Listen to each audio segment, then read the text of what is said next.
Team ಇಂಡಿಯಾದಲ್ಲಿ Sanju Samson bench ಕಾಯುತ್ತಿದ್ದು, Shubman Gill ಉಪನಾಯಕನಾಗಿ ಆಯ್ಕೆಗೊಂಡಿರುವುದು ಅಭಿಮಾನಿಗಳ ಅಸಮಾಧಾನಕ್ಕೆ ಕಾರಣವಾಗಿದೆ. ಗಿಲ್ ಫಾರ್ಮ್ ಇಲ್ಲದಿದ್ದರೂ ಅವಕಾಶ ಸಿಗ್ತಿದೆ ಅಂತ ಬೇಸರ ಹೊರಹಾಕುತ್ತಿದ್ದಾರೆ.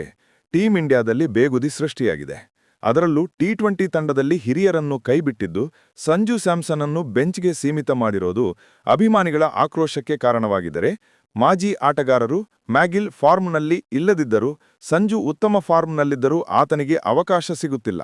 ತಂಡದಲ್ಲಿ ಆಗುತ್ತಿರುವ ಬದಲಾವಣೆಗಳ ಬಗ್ಗೆ ಭಾರೀ ಚರ್ಚೆ ನಡೆಯುತ್ತಿದ್ದು, ಗಿಲ್ ಹಾಗೂ ಸಂಜು ಸ್ಯಾಮ್ಸನ್ ಅವರ ಅಂತಿಮ 13 ಇನ್ನಿಂಗ್ಸ್ಗಳ ಅಂಕಿಅಂಶಗಳನ್ನು ಮುಂದಿಟ್ಟು ಅಭಿಮಾನಿಗಳು ಬಿಸಿಸಿಐ ಆಯ್ಕೆ ಸಮಿತಿಗೆ ವಿರುದ್ಧ ಬೇಸರ ವ್ಯಕ್ತಪಡಿಸಿದ್ದಾರೆ.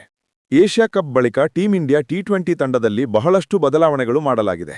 ಇಲ್ಲಿವರೆಗೂ ಟಿ20 ಕ್ರಿಕೆಟ್ನಿಂದ ದೂರವೇ ಉಳಿದಿದ್ದ ಶುಭ್ಮನ್ ಗಿಲ್ ಅವರನ್ನು ಮತ್ತೆ ಟಿ20 ತಂಡಕ್ಕೆ ಕರೆತಂದಷ್ಟೇ ಅಲ್ಲ, ಉಪನಾಯಕ ಸ್ಥಾನದಲ್ಲೂ ನೀಡಲಾಗಿತ್ತು. ಇದರೊಂದಿಗೆ ಪ್ಲೇಯಿಂಗ್ 11ನಲ್ಲಿ ಗೊಂದಲಗಳು ಉಂಟಾಗಿದೆ ಅಂತಿದ್ದಾರೆ ಅಭಿಮಾನಿಗಳು. ಶುಭ್ಮನ್ ಗಿಲ್, ಸಂಜು ಸ್ಯಾಮ್ಸನ್ ಅವರ ಅಂತಿಮ 13 ಇನ್ನಿಂಗ್ಸ್ಗಳನ್ನು ನೋಡುವುದಾದರೆ, ಗಿಲ್ ಬ್ಯಾಟ್ನಿಂದ ಹೇಳಿಕೊಳ್ಳುವಂತಹ ಪ್ರದರ್ಶನ ಬಂದಿಲ್ಲ. ಶುಭ್ಮನ್ ಗಿಲ್ ಅವರ ಅಂತಿಮ 13 ಇನ್ನಿಂಗ್ಸ್ಗಳ ಪ್ರದರ್ಶನ ನೋಡುವುದಾದರೆ 20/9, 10/7, 5/8, 47/28, 29/19, 4/3, 12/10, 37/20, 5/10, 15/12, 46/40, 29/16 ಒಟ್ಟಾರೆ 263 ರನ್ಗಳ ಮಾತ್ರ ಗಳಿಸಿದ್ದಾರೆ. ಇದರಲ್ಲಿ 3 ಬಾರಿ ಮಾತ್ರ 30+ ರನ್ ಗಳಿಸಿದ್ದಾರೆ. ಇನ್ನು ಸಂಜು ಸ್ಯಾಮ್ಸನ್ ಅಂತಿಮವಾಗಿ ಆಡಿದ 13 ಇನ್ನಿಂಗ್ಸ್ಗಳಲ್ಲಿ 182.99 ಸ್ಟ್ರೈಕ್ ರೇಟ್ನೊಂದಿಗೆ 417 ರನ್ ಗಳಿಸಿದರುಳೆ 4 ಶತಕಗಳೊಂದಿಗೆ. ತಂಡಕ್ಕೆ ಗಿಲ್ ಎಂಟ್ರಿಯಾಗಿರುವುದರೊಂದಿಗೆ ಆರಂಭಿಕನಾಗಿದ್ದ ಸಂಜು ಸ್ಯಾಮ್ಸನ್ ಸ್ಥಾನ ಪ್ರಶ್ನಾರ್ಥಕವಾಗಿದೆ. ಏಷ್ಯಾ ಕಪ್ನಲ್ಲಿ ಗಿಲ್ ಅನ್ನು ಕೋಚ್ ಗಂಭೀರ್ ಆರಂಭಿಕರಾಗಿ ಕಣಕ್ಕಿಳಿದಿದ್ದರೂ ಸಂಜು ಮಿಡಲ್ ಆರ್ಡರ್ಗೆ ಸೀಮಿತವಾದರು.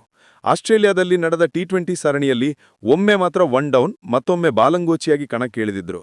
ಆದರೆ ಆ ಬಳಿಕ ಡೆತ್ ಓವರ್ಗಳಲ್ಲಿ ಬಿಗ್ ಶಾಟ್ ಆಡೋಕೆ ಆಗೋದಿಲ್ಲ ಎಂದು ಬೆಂಚ್ಗೆ ಸೀಮಿತ ಮಾಡಿ ಜಿತೇಶ್ ಶರ್ಮಾಗೆ ಅವಕಾಶವನ್ನು ನೀಡಿದ್ದಾರೆ. ಇದರೊಂದಿಗೆ ಆರಂಭಿಕರಾಗಿ ಗಿಲ್ ಫಿಕ್ಸ್ ಮಾಡಿ ಫಿನಿಷರ್ ಆಗಿ ಜಿತೇಶ್ ಆಡೋದು ಟೀಂ ಇಂಡಿಯಾದಲ್ಲಿ ಫಿಕ್ಸ್ ಆಗಿದೆ. ಆದರೆ ಉತ್ತಮ ಫಾರ್ಮ್ನಲ್ಲಿರುವ ಸಂಜು ತಂಡದಿಂದ ಸ್ಥಾನ ಕಳೆದುಕೊಂಡಿದ್ದಾರೆ.